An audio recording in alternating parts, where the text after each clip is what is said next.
प्रतापगढ़ जिले की धरियावद और उदयपुर जिले की वल्लभनगर विधानसभा सीटों पर उपचुनाव को लेकर आज नाम वापसी का आखिरी दिन है। उम्मीदवार आज दोपहर 3 बजे तक अपने नाम वापस ले सकते हैं। इसके बाद उम्मीदवारों की सूची का अंतिम रूप जारी हो जाएगा और चुनाव चिन्ह बांट दिए जाएंगे।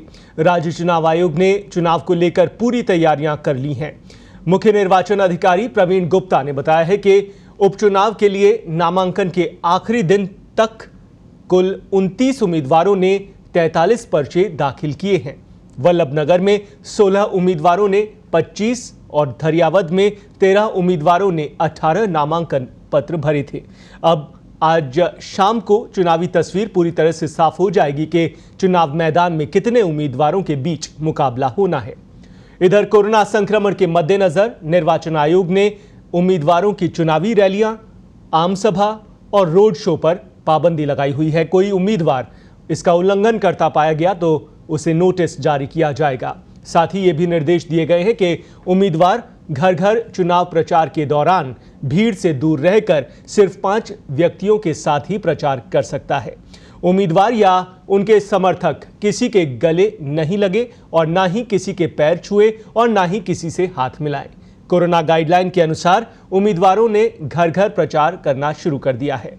आपको यह भी बता दें कि दोनों प्रतिष्ठापूर्ण सीटों पर मतदान 30 अक्टूबर को सुबह 7 बजे से शाम 6 बजे तक होना है, जबकि मतगणना 2 नवंबर को करवाई जाएगी। प्रतापगढ़ जिले की धरियावद और उदयपुर जिले की वल्लभनगर विधानसभा सीटों पर कुल 5,09,871 मतदाता अपने मताधिकार का प्रयोग कर सकेंगे।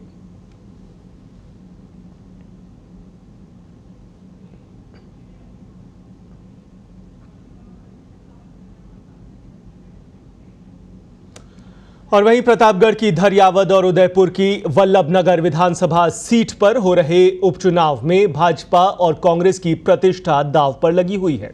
दोनों ही प्रमुख पार्टियां अपनी अपनी साख बचाने के लिए कोई कसर नहीं छोड़ रही हैं। आज नाम वापसी का आखिरी दिन है। दोपहर 3 बजे तक चुनाव से नाम वापस ले लिया जा सकता है। वहीं शाम तक तस्वीर साफ हो जाएगी कि कितने प्रत्याशियों के बीच चुनावी दंगल होना है। वहीं कल से चुनाव प्रचार की रंगत और ज्यादा परवान चढ़ेगी। इसके लिए कांग्रेस और भाजपा दोनों ने ही अपने अपने स्टार प्रचारक मैदान में उतार दिए हैं। उनकी सूची जारी कर दी है। हालांकि निर्वाचन आयोग ने कोरोना संक्रमण को देखते हुए उम्मीदवारों की चुनावी रैलियों, आम सभा और रोड शो पर पाबंदी लगा दी है। ऐसे में यह देखना और दिलचस्प होगा कि क्या सियासी पार्टियों के स्टार प्रचारक मैदान में उतरते हैं तो कितने।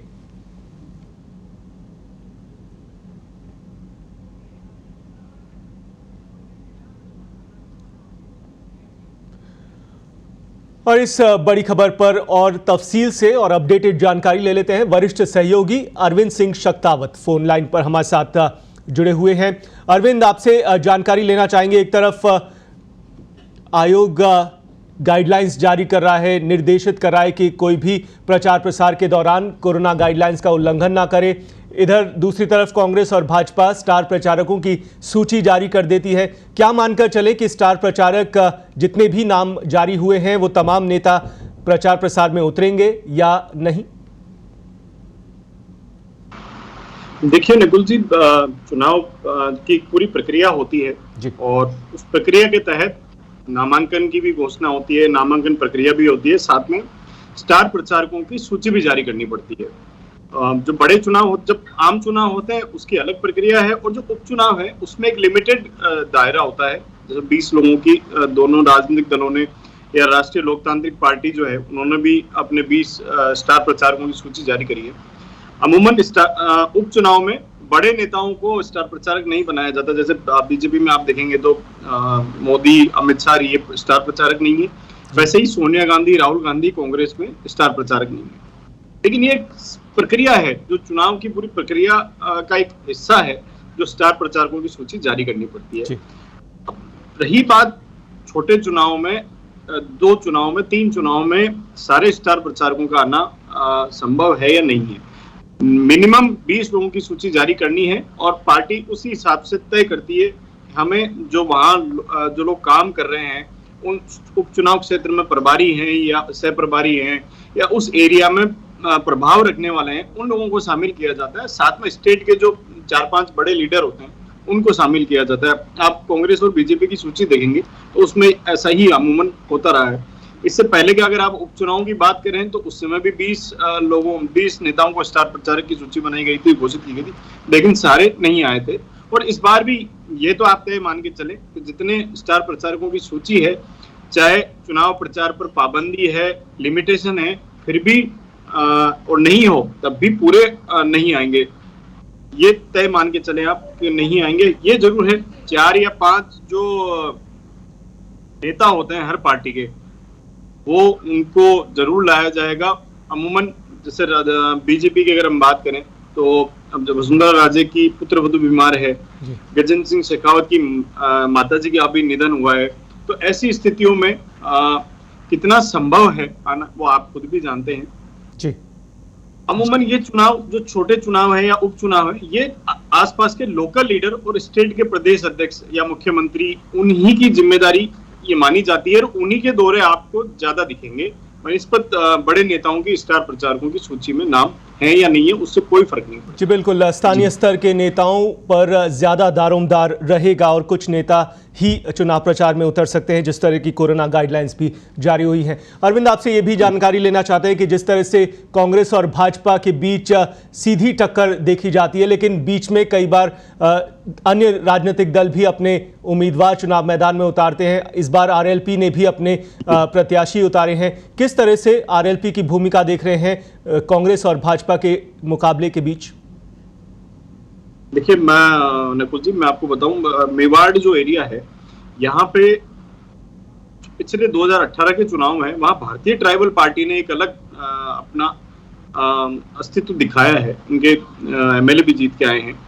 रालोपा का जो शेखावटी बेल्ट है या नागौर बीकानेर, इस बेल्ट में जरूर जोधपुर तक प्रभाव रहा है और पंचायत चुनाव में भी इसका हल्का फुल्का प्रभाव दिखा है, लेकिन मेवाड़ में उसकी नई एंट्री है।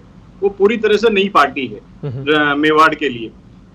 मेवाड़ उसको कितना एक्सेप्ट करता है, कितना स्वीकार करता है, क्योंकि कैंडिडेट तो बीजेपी के कैंडिडेट थे। वल्लभ नगर में जिनको रालोपा ने टिकट दिया है वो 2018 के बीजेपी के कैंडिडेट थे, लेकिन बीजेपी का कोर वोटर है, वो कितना उदयलाल डांगी जी के साथ जा पाता है या नहीं जा पाता, ये देखने वाली बात है। एक तरह से नया प्रयोग है। रालोपा को भी अपने पैर पसारने हैं और डांगी को भी कोई न किसी बड़ी पार्टी का एक अस्तित्व चाहिए था, जिसका सपोर्ट चाहिए था, और वो सपोर्ट लेने की उन्होंने कोशिश की है। अब ये वोटों में कितना तब्दील होता है, रालोपा की कितनी फैन फॉलोइंग, जैसा कि अभी तक मेवाड़ में नहीं दिखाई दी है, वो कितना फैन फॉलोइंग बना पाती है रालोपा अपनी। उनके जो संयोजक है हनुमान बेनीवाल वहां जाते हैं नहीं जाते हैं, क्योंकि रैलियों पर रोक लगी हुई है।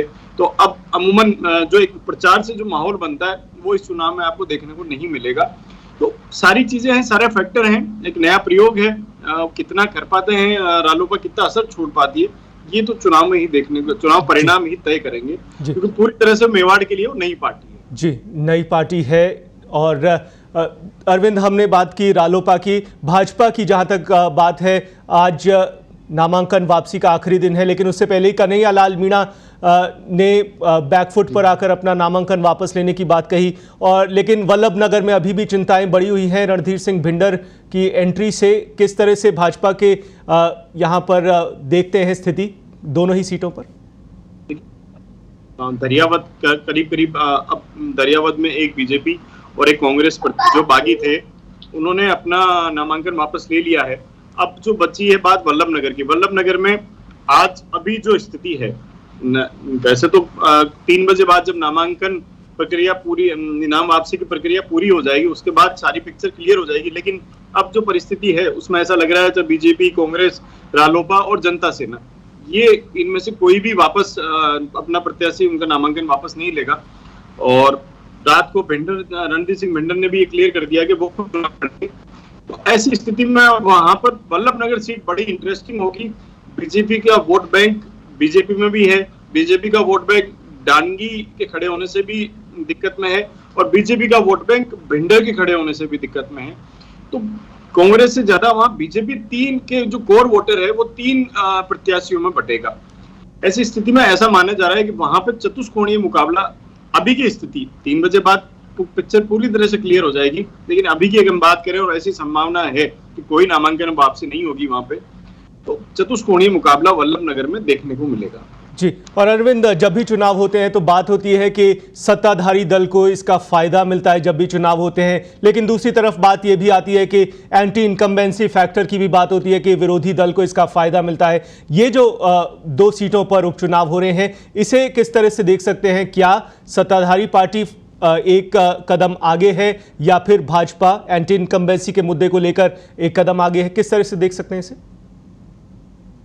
देखिए नकुल जी, आपने सुजानगढ़ और राजसमंद और सहाड़ा के 3 सीटों के चुनाव भी देखे थे और बीजेपी ने तमाम कोशिशें की। इसके बावजूद कांग्रेस ने अपनी दोनों सीटें रिटेन कर ली और राजसमंद सीट जो थी वो बीजेपी की थी और बीजेपी के पास चली गई।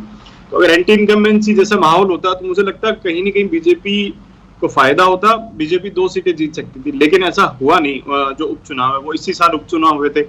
अब आप बात करें इन 2 सीटों की जहां पर अभी उपचुनाव होने, कांग्रेस के लिए ये जरूर चुनाव टक्कर वाला है, क्योंकि एक वल्लभनगर सीट जो थी वहां से कांग्रेस के विधायक थे। बीजेपी के लिए ज्यादा टेंशन धरियावद में है, धरियावद से जो विधायक थे वो बीजेपी के विधायक थे। तो अभी स्थितियां एक सीट की थी। अब ये चुनाव अगर बीजेपी दोनों जीत जाती है, हालांकि इसकी संभावना करीब करीब ना के बराबर है, क्योंकि जो वहां जनता सेना, रालोपा और बीजेपी में जो वोट बढ़ रहे हैं, निश्चित रूप से खतरा है बीजेपी के। लेकिन बीजेपी को खतरा धरियावद में भी है। हम कांग्रेस की तो बात कर रहे हैं, लेकिन यहाँ गुटबाजी कांग्रेस से ज्यादा इस बार बीजेपी में है। तो इस एंटी इनकम्बेंसी का फायदा बीजेपी इस गुटबाजी को पार पाके कितना ले पाती है, ये देखने वाली बात होगी। जी, कुल मिलाकर जो स्थितियां अभी बन रही हैं उससे काफ़ी दिलचस्प ये चुनाव रहने वाले हैं। ये अब चुनाव परिणाम ही बताएंगे कि किस तरह से ये किसको फ़ायदा मिलता है, कांग्रेस को या भाजपा को। बहुत बहुत शुक्रिया अरविंद सिंह शक्तावत, वरिष्ठ सहयोगी, वर्चुअल तौर पर आप हमारे साथ जुड़े, इस बड़ी खबर पर हमारे साथ चर्चा की।